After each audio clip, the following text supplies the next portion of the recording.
Today I'm going to share with you 3 surprising things you may not have known about Bitcoin. So stay tuned.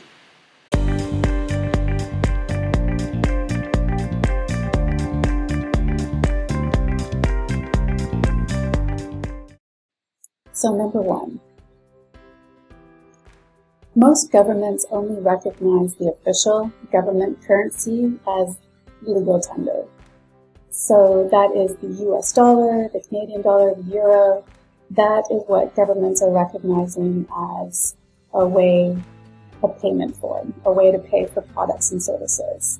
Now, we do see that changing today as just last week, China has issued their own government digital currency, and that may replace the yuan. And I do see this happening more and more with governments in the future as well. And then replacing the Canadian dollar, the US dollar, with a federal digital currency.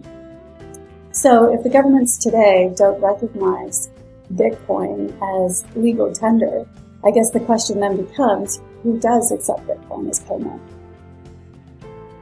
And there is a growing list of companies that accept Bitcoin as payment. Some of the top companies being AT&T, Microsoft, Tesla, Visa, and MasterCard. There's some online retailers like Overstock who have been accepting Bitcoin for years. I think back in 2013 you could purchase products with Bitcoin. So one of the hindrances to Bitcoin's growth initially back in the day when it started in 2008 is that a lot of people didn't understand it. They didn't grasp the concept of what it was, what it could do for them. They couldn't purchase products and services with it. And today that is changing. You can purchase products and services with it. Now, whether you choose to purchase Bitcoin today to use it as a currency, or you may use it as a store of value, as many today do as well, with its widespread popularity today. It's completely up to you in terms of how you want to use it, but Bitcoin's utility is growing. So even though it's not considered a legal tender, there is widespread adoption with Bitcoin. So a lot of people think that Bitcoin is private, and that's not the case. So Bitcoin has a blockchain, which is a digital ledger. Similar to in accounting, when we have personal and business, we keep track of all of those transactions in and out. Well, this blockchain does the same thing for Bitcoin. It records all of the Bitcoin transactions since its inception. So all of these are publicly viewable. So when you get a Bitcoin wallet address, you are given a public key and you're given a private key. And your public key is similar to giving away the address to your home. You're inviting people to come to your home. And with a Bitcoin wallet public key or public address, you are inviting people to send you Bitcoin. Now, your private key is something that you keep safe.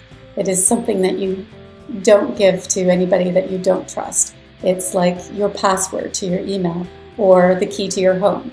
You're not going to give that to anybody. And that's what keeps your Bitcoin safe. So, but if I have somebody's public key or public wallet Bitcoin address, I can actually look up that wallet address on the blockchain and I can see all of the transactions that have been made on that wallet. So it's private in the sense that there's no name attached to it, not like your bank account where a name is attached to your bank account.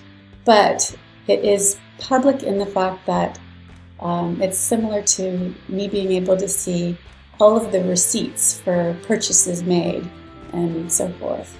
So it's public in that sense. So number 3, Bitcoin is not insured.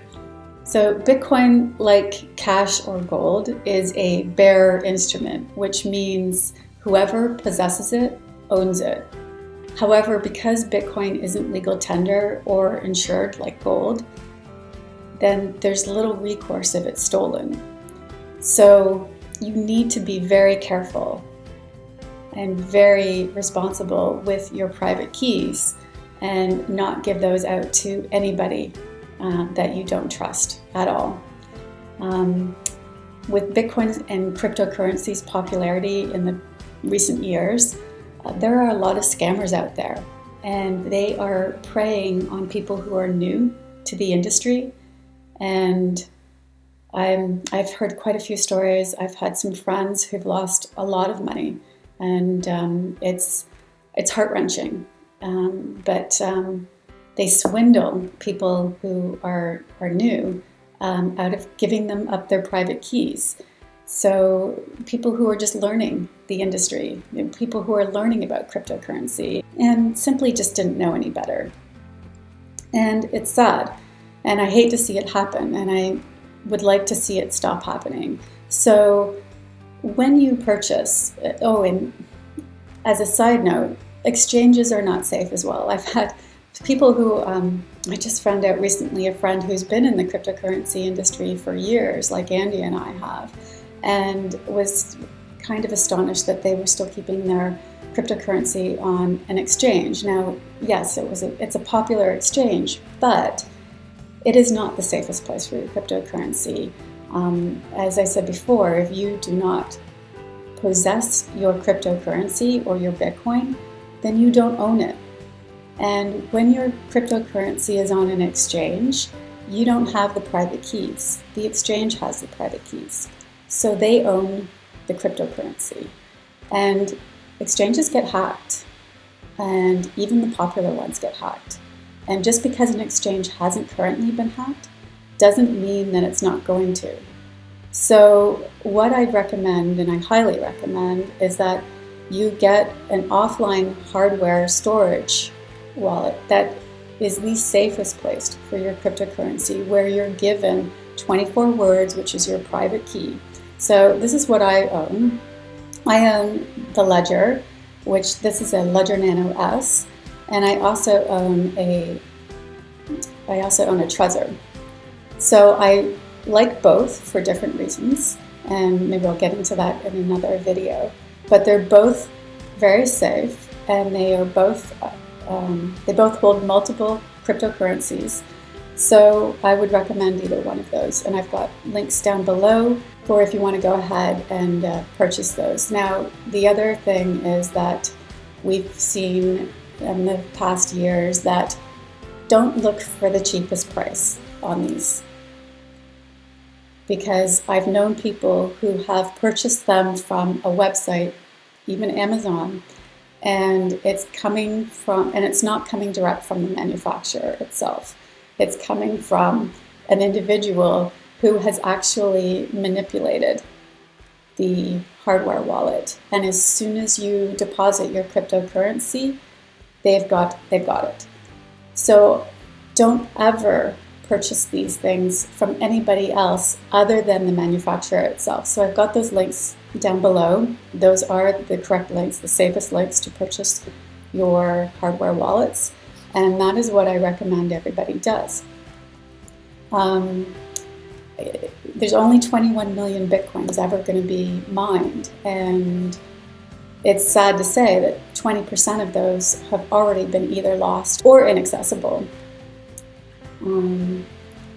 People also lose their private keys that they write down. So I also recommend that you write it down and you keep it in a safe place. You put it in a safe.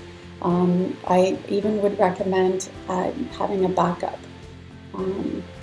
putting it in another place, in another destination, or another household, or a safety deposit box at a bank, someplace that you can get it. You just never know what can happen. I mean, if you've got it on a piece of paper in your home and your home goes up in flames, then so does your private keys and all your cryptocurrency.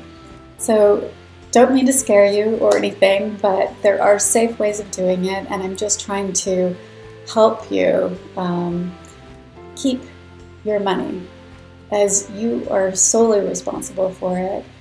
But with that comes a enormous sense of independence and freedom.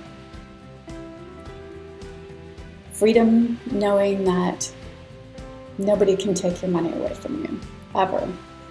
ever. It's yours. So those are the 3 surprising things you may not have known about Bitcoin. If you have any questions in terms of, it could be on this subject, it could be on another subject in terms of Bitcoin or cryptocurrency, please put your question in the comments below, and I may just answer it in a future video, or I'll just answer it in the comment section below as well. So I hope you got some value from this video and learned a few things about how to keep your cryptocurrency safe, and learned that it is not completely anonymous, but it is a wonderful industry to be involved in, and it is a wonderful sense of freedom being in control of your own bank. So until next time, be safe and be well.